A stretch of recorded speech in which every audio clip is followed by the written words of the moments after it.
Oke, assalamualaikum dan salam sejahtera semuanya.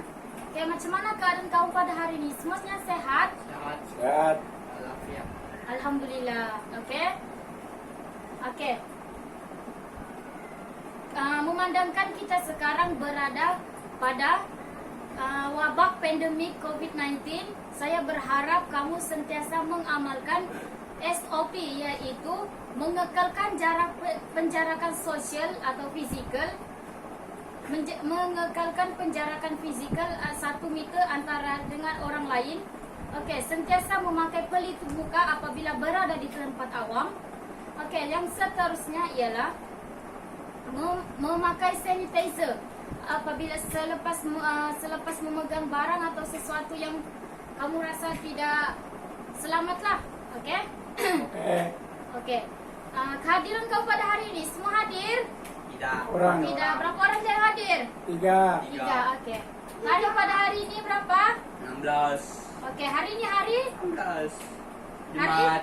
Okey, bagus. Okey, kod bidang kita ialah semua tahukah kod bidang? Ingat? Ingat. Apa? Okey. Okey, kod bidang kita ialah TA011 tahap 2.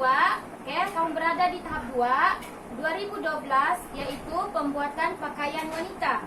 Okey, sebelum saya memulakan sesi pengajaran dan pembelajaran kita pada hari ini, saya memperkenalkan diri saya. Saya Nurhaliza binti Bedu. Kamu boleh panggil saya Cik Lisa. Okey? Oke. Okey.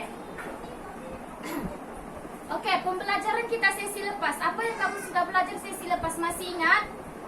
Ya. Okey, saya ingatkan semula sesi pembelajaran kita yang lepas kita sudah memasuki. Okey, yang pertama kita sudah mengenal pasti spesifikasi lakaran dan ukuran badan pelanggan. Yang kedua kita sudah mengenal pasti macam mana kita membuat pola dan tata cara membuat pola. Yang ketiga kita sudah belajar macam mana kita menggunakan mengolahkan menggunting fabrik, dan yang seterusnya kita sudah mempelajari prosedur menjahit pakaian. Okey, ini adalah step yang terakhir apabila kita membuat pakaian. Okey, apabila kita membuat pakaian, okey, yang dititik beratkan di dalam menghasilkan pakaian ialah kualiti. Okey, kualiti kekemasan. Kualiti kekemasan ini bermaksud kekemasan yang dihasilkan pada pakaian supaya kelihatan lebih cantik dan selesa untuk dipakai. Okey? Oke. Okey. Jadi, tajuk kita pada hari ini ialah penilaian kekemasan akhir pakaian. Okey? Maksudnya di sini kita akan belajar bagaimana untuk huraikan bahagian pengubahsuaian pakaian. Okey? Yang kedua, kita akan belajar terangkan jenis-jenis aksesori yang digunakan pada kekemasan pakaian. Okey? 3. Senaraikan peralatan yang digunakan dalam kekemasan pakaian. Okey. Di akhir pembelajaran ini kamu semua akan dapat tahu macam apa itu pengubahsuaian pakaian, apa itu jenis-jenis aksesori pakaian, dan apakah peralatan yang sesuai digunakan untuk menghasilkan kekemasan pada pakaian. Okey? Oke. Okey. Tukar lagi. Okey, sebelum tu saya mau tanya. Adakah kamu tahu apa itu jenis-jenis aksesori pakaian? Ya. Okey, apa dia? Lupa. Okey, saya ingatkan. Okey, di sini kita akan belajar apa itu jenis-jenis aksesori pakaian. Okey? Okey, cuba kamu tengok pada baju kamu. Adakah aksesori pakaian pada baju kamu? Ada. Okey. Di sini saya akan jelaskan apakah itu kekemasan pakaian, peralatan pakaian, dan jenis pengubahsuaian pakaian. Okey? Oke. Okey, ini tajuk kita. Saya ingatkan semula, penilaian kekemasan akhir pakaian. Okey?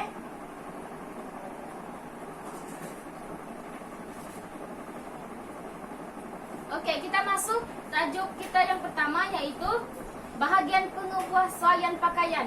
Okey, bahagian pengubahsuaian pakaian ni bermaksud baju yang sudah siap. Okey, customer datang, pelanggan datang, dia ingin mengubah pakaian dia. Okey, bagaimanakah cara untuk kita mengubah pakaian tersebut menjadi lebih menarik, lebih elegan dan lebih baru? Okey, di sini saya terangkan. Okey, yang pertama kita boleh buat pada pakaian iaitu pengubahsuaian garisan putri. Okey, pengubahsuaian garisan putri ini pada bahagian lengkup iaitu garisan mercu. Garisan mercu dan dibahagi dua di bahagian lengan di sini.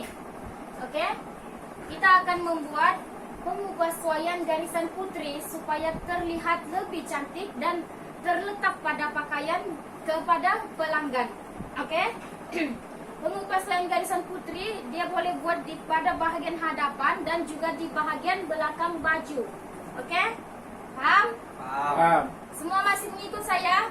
Ya. Ya. Okey. Seterusnya ialah kedudukan lisu. Okey. Pengubahsuaian ini juga kita boleh mengolah lisu pada pakaian. Okey. Lisu pada pakaian ini, okey, lisu ni bermaksud dia akan mencantikkan lagi baju yang telah dihasilkan dan mengolah pakaian yang dihasilkan. Okey, contohnya kita boleh buat baju yang sudah dihasilkan, kita boleh mengolah baju tersebut. Okey, meletakkan lisu pada dada dan bahagian pinggang.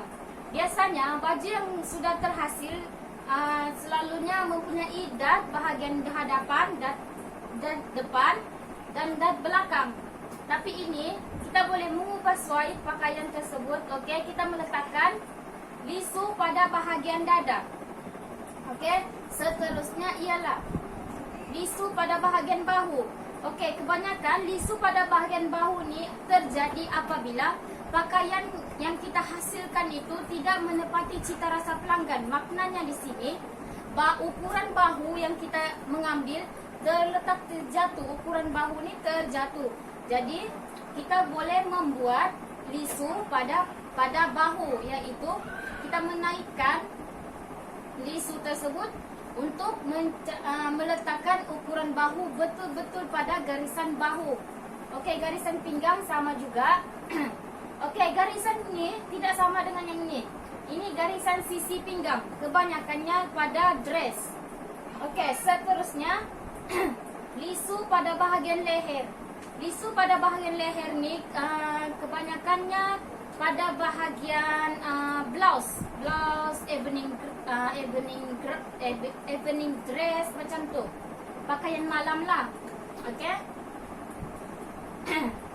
Untuk yang tidak bertudung, untuk pakaian untuk wanita yang bertudung tidak sesuai untuk membuat lisu pada bahagian leher. Okey, yang ini garisan tengah bahu, garisan tengah leher, garisan tengah leher dan membuat dat pada bahagian dada. Okey, biasanya di sini untuk bukaan zip dan di sini untuk bahagian dat pada bahagian di sini untuk kelihatan lebih selesa lah. Okey, dan ini macam biasa. Okey, dat belakang, dat kiri kanan biasa orang buat. Ini sama dengan ini, garisan dada, lisu pada dada. Okey, yang ini sama dengan ini, cuma lisunya lebih banyak daripada yang ini.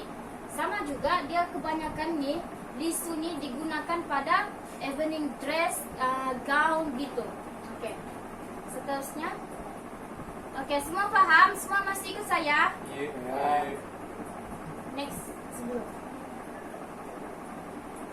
Okey, seterusnya kita masuk kepada tajuk kedua hari ini. Tujuan pembelajaran kita pada hari ini yang kedua ialah jenis aksesori pakaian. Okey.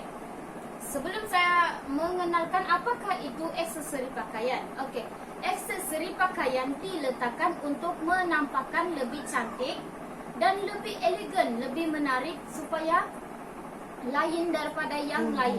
Okey. Okey, ini adalah contoh-contoh jenis aksesori pada pakaian. Okey, cangkuk dan palang ni biasanya digunakan pada bahagian skirt, bahagian seluar. Okey, itu sahajalah. Di bahagian leher tidak sesuai, okey? Okey, yang ini adalah cangkuk yang panjang ni, yang berbentuk tiga segi. Ini adalah cangkuk.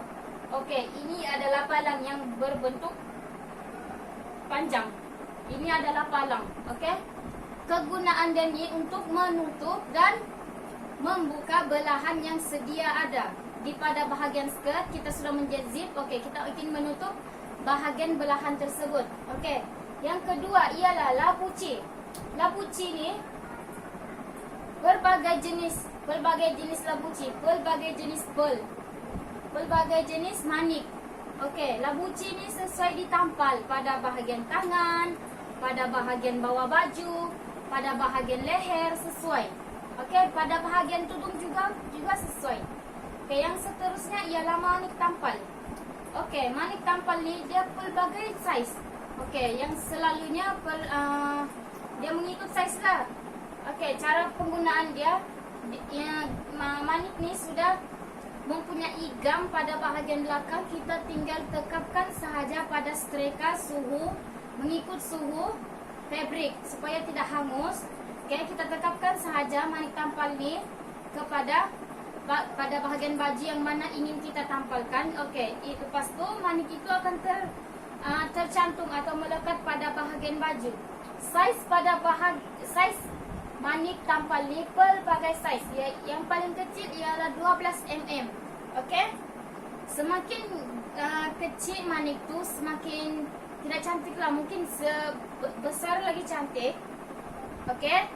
Manik tampal ni juga dia berkilau. Okey. Berbanding dengan labuci. Labuci ni dia mahal sedikit daripada manik tampal. Okey, yang kedua ialah cangkuk halus. Cangkuk halus, orang panggil hook and eye dalam bahasa Inggeris.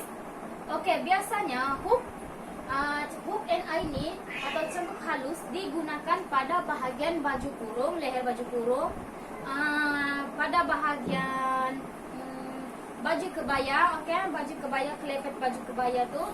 Okey, pada bahagian seluar, adakah seluar sesuai menggunakan cangkuk halus? Ya. Okey, bagus. Kenapa tidak sesuai? Lupa. Okey, dia tidak sesuai sebab dia mempunyai keluli besi yang kecil berbanding dengan ini. Keluli cangkuk dan palang lebih tebal dan lebih kukuh daripada cangkuk halus. Okey, faham? Okey. Okey, cangkuk halus ni biasanya boleh juga digunakan pada leher. Saya sudah cakap tadi, leher, kelepet baju kebaya. Pada bahagian belakang pun boleh juga. Okey? Okey, fungsinya sama seperti cangkuk dan palang. Fungsinya ialah menutup belahan dan membuka belahan tersebut supaya tidak menampakkan bahagian dalaman. Okey? Faham? Okey. Seterusnya kita masuk kepada peralatan kekemasan pakaian. Okey, maksudnya di sini apa yang kamu gunakan semasa menghasilkan kekemasan pakaian untuk menampakkan lagi pakaian kamu terlihat lebih kemas dan cantik. Okey, peralatan. Okey. Okey, peralatan kekemasan pakaian ni dia banyak. Dia ada banyak pecahan. Ini salah satunya ada 5 pecahan, iaitu alatan mengukur, okey, alatan menanda, alatan memotong, alatan menjahit dan alatan menekan. Setiap fungsi alatan ini adalah berbeza dan cara penggunaannya juga berbeza pada setiap pakaian yang kamu ingin hasilkan. Okey? Okey. Okey, kita masuk kepada pecahan yang pertama, iaitu alatan mengukur. Okey, semua pernah nampak ni kan pembaris L? Ya. Okey, semua tahu kan macam mana gunakan dia? Ya. Okey. Pembaris L ni sesuai digunakan apabila kita ingin memanipulasikan pola. Okey, yang sudah saya cakap tadi di bahagian tujuan pembelajaran kita, iaitu yang pertama, iaitu pengubahsuaian garisan putri. Okey, lengkup di sini kita boleh menggunakan dan menggariskan bahagian lengkung garisan putri. Okey, bahagian lurus ni kita boleh menggaris garisan yang lurus. Okey, yang ini sudut 90 darjah. Untuk mendapatkan ketepatan ukuran pada pakaian ataupun pola. Okey. Yang seterusnya pembaris lengkung. Okey, pembaris lengkung ni kita gunakan untuk menggaris bahagian-bahagian yang lengkung. Contohnya memanipulasikan lisu menggunakan pembaris lengkung. Okey, kita membuat lisu pada bahagian belakang. Kita boleh menggunakan yang ini pembaris lengkung. Okey, untuk membentuk bahagian yang lengkung. Okey, faham? Faham. Okey, tali ukur atau pita ukur. Pita ukur ni kepanjang dia ialah 60 inci. Okey, faham? Faham. Dia ada dua ukuran, iaitu inci dan cm. Beza inci dan cm, ukuran dorang, ukuran pada pakaian yang dihasilkan berbeza.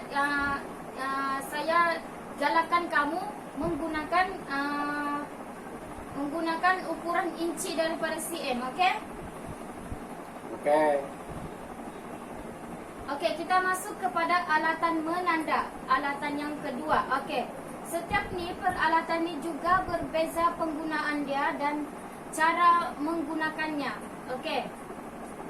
Yang pertama ialah kapur penanda. Okey, kapur penanda ni dia mempunyai banyak warna. Okey, kapur penanda ni juga ada dua jenis. Satu yang lilin. Okey, satu yang kapur biasa. Kapur biasa ni dia senang untuk dipadam pada fabrik dan senang untuk dicuci lah. Kalau kita cuci fabrik tu, tanda tu terus akan hilang. Tapi berbeza dengan kapur lilin. Okey, kapur lilin ni apabila jatuh, dia tidak akan pecah. Kapur yang biasa tu dia akan pecah apabila jatuh sebab dia menggunakan kapur. Yang lilin ni dia menggunakan lilin. Okey? Kapur lilin tu pula keburukan dia pula, dia apabila kita menanda pada fabrik dia tidak mudah hilang. Okey, kita cuci pun mau berkali-kali kita cuci baru boleh hilang. Okey, faham? Faham. Okey. Yang kedua, kertas karbon, roda suri. Kertas karbon dan roda suri adalah kawan yang mesti serapat dengannya.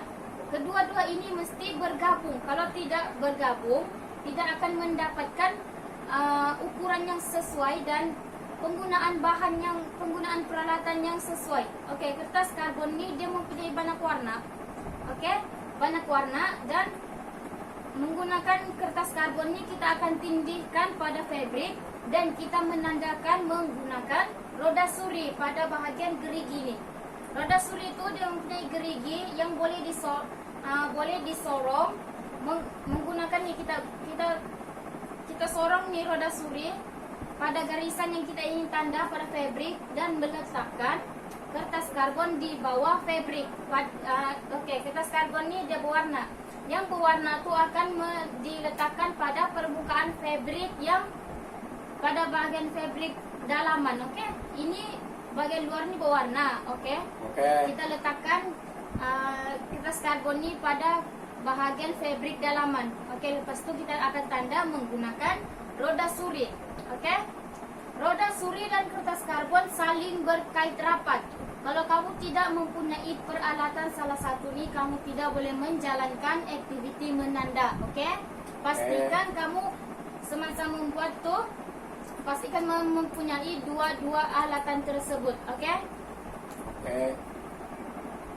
Okey, seterusnya ialah alatan memotong.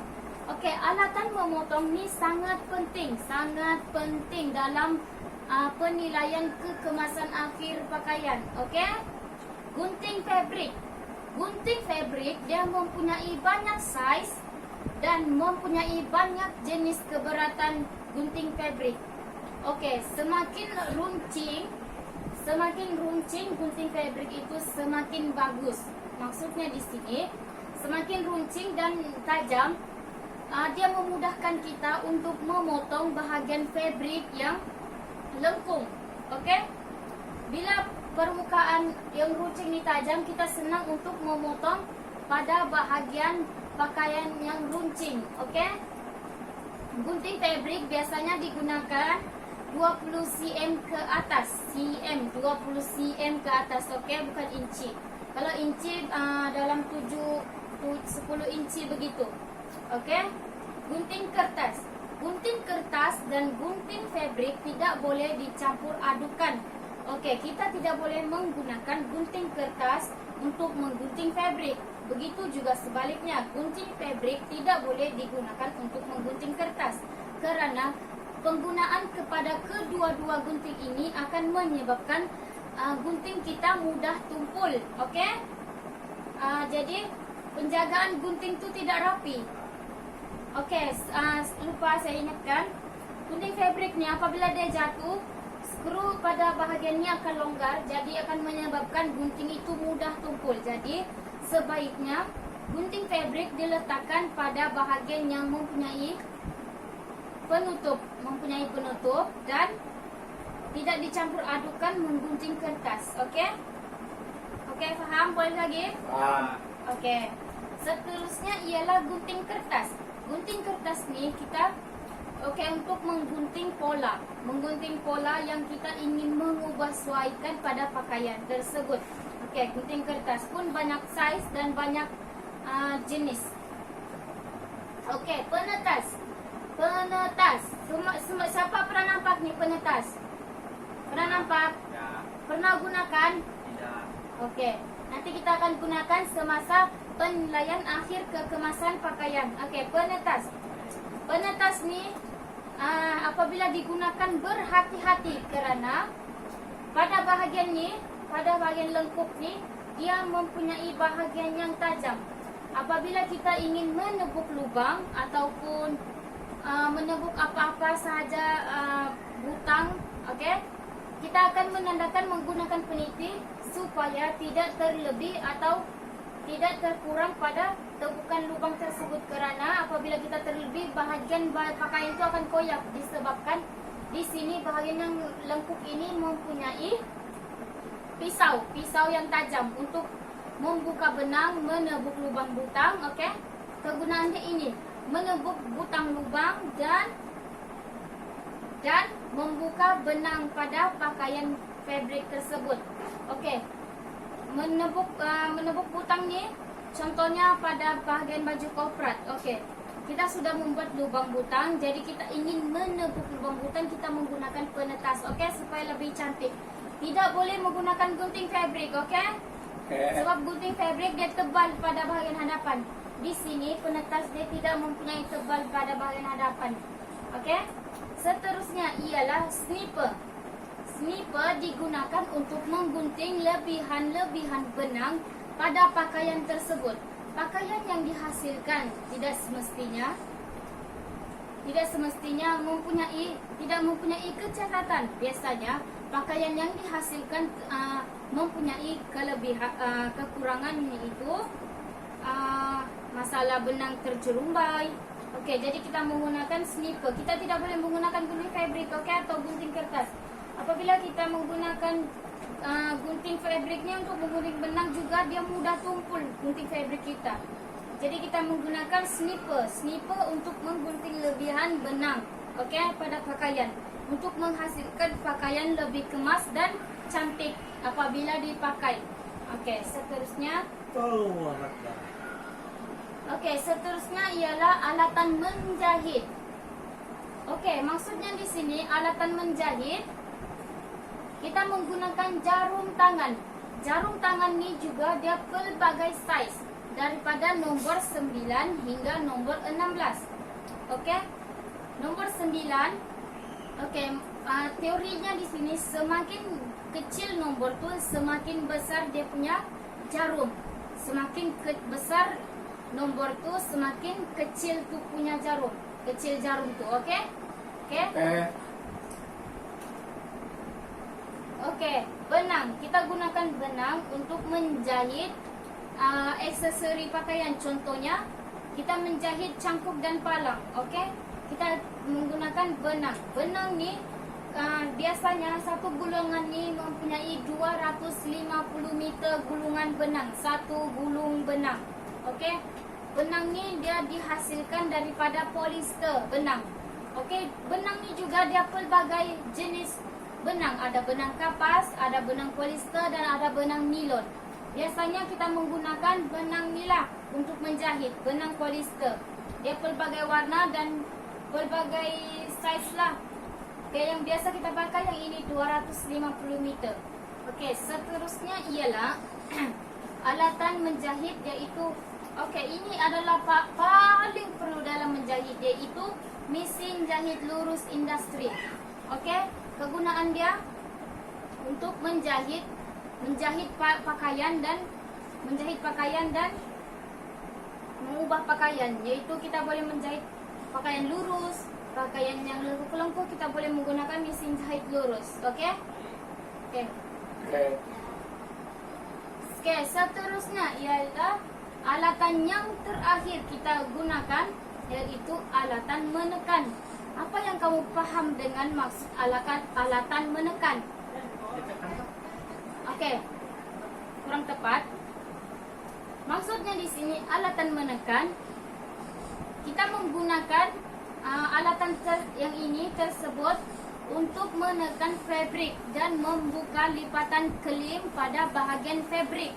Okey, itu fungsinya. Okey, kita menggunakan bot setrika. Bot setrika ni dia berbagai saiz dan diperbuat daripada besi dan kayu lah kebanyakannya. Okey, bot setrika. Bot setrika semua pernah nampak kan? Ya. Okey. Bot setrika berbeza dengan bot lengan. Bot lengan lebih kecil daripada bot setrika. Bot lengan digunakan untuk menekan bahagian lengan. Bahagian yang kecil, iaitu lengan. Okey, bahagian lengan, bahagian tepi baju kiri dan kanan. Okey, bahagian zip. Bahagian zip pun boleh juga kita menggunakan bot lengan. Okey, bahagian leher kita tidak boleh gunakan ni sebab dia terlalu besar. Kita menggunakan bot lengan. Bot lengan ni dihasilkan menggunakan besi dan juga kayu. Okey. Yang seterusnya ialah setereka.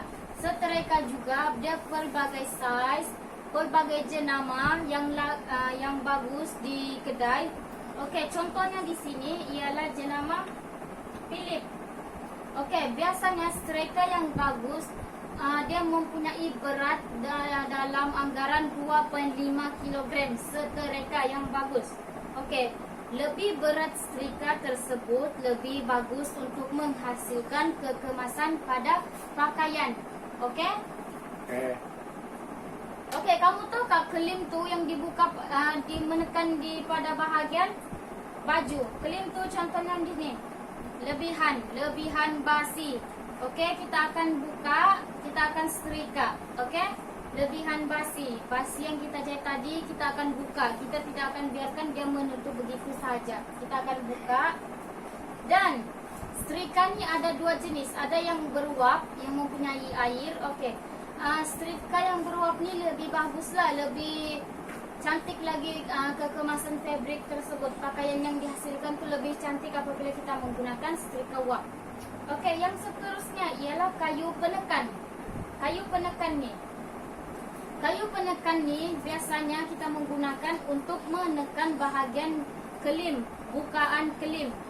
Kita membuka bahagian kelim menggunakan kayu penekan. Apabila kita sudah setrika, kita letakkan kayu penekan tersebut pada bahagian kelim yang sudah dibuka. Okey? Letakkan dalam 5 saat begitu. Okey? Letakkan sahaja.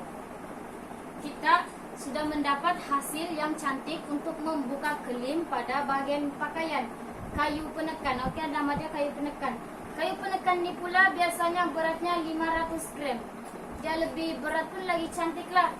Okey, kayu penekan ni juga sesuai digunakan apabila kita ingin menggunting fabrik. Kita menggunting fabrik, kita tidak menggunakan peniti. Okey, kalau kita gunakan peniti, pakaian itu mudah rosak. Jadi kita menggunakan kayu penekan untuk menjadi pemberat kepada fabrik tersebut semasa kita menggunting pakaian. Okey? Okey. Okey.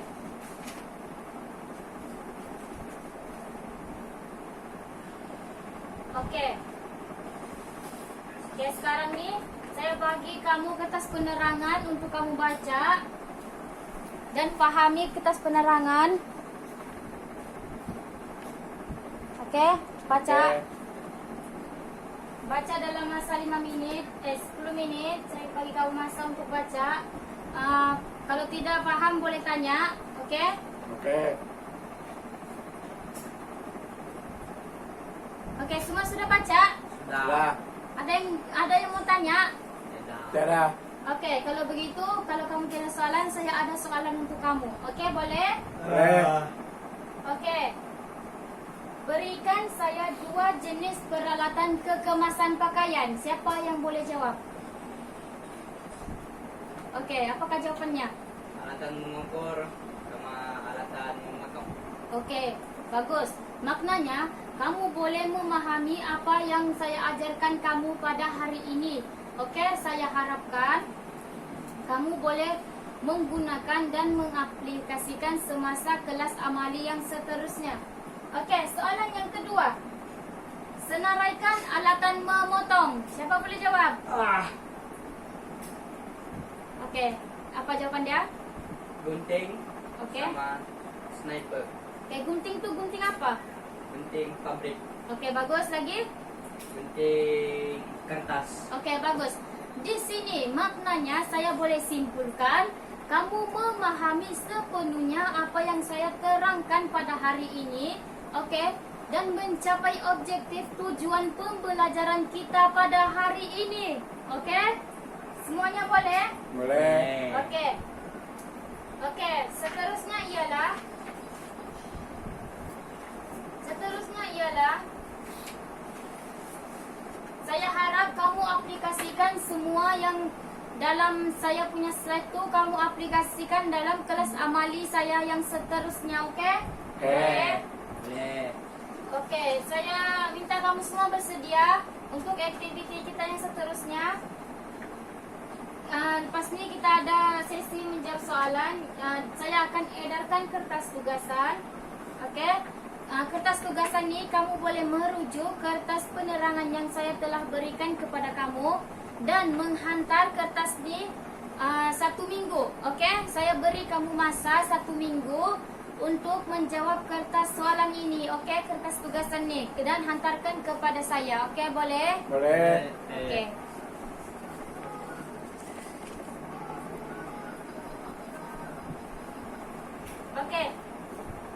Oke, kamu boleh jawab hari ini sehingga hari Jumaat esok. Hari Jumaat minggu hadapan, maafkan saya.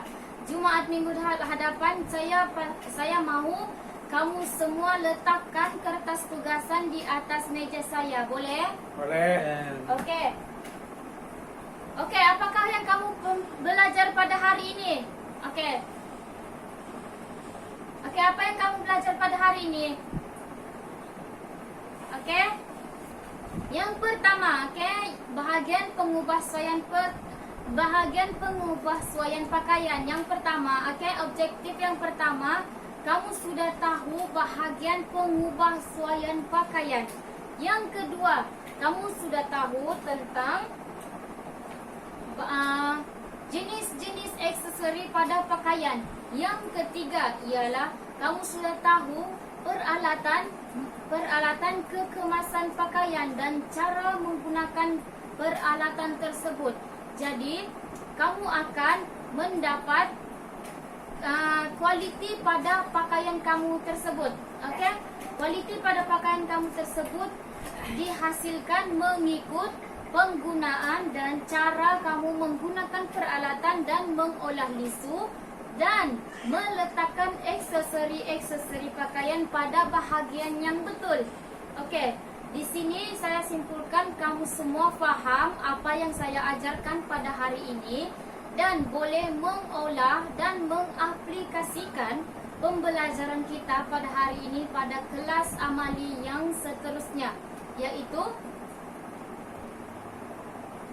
okey.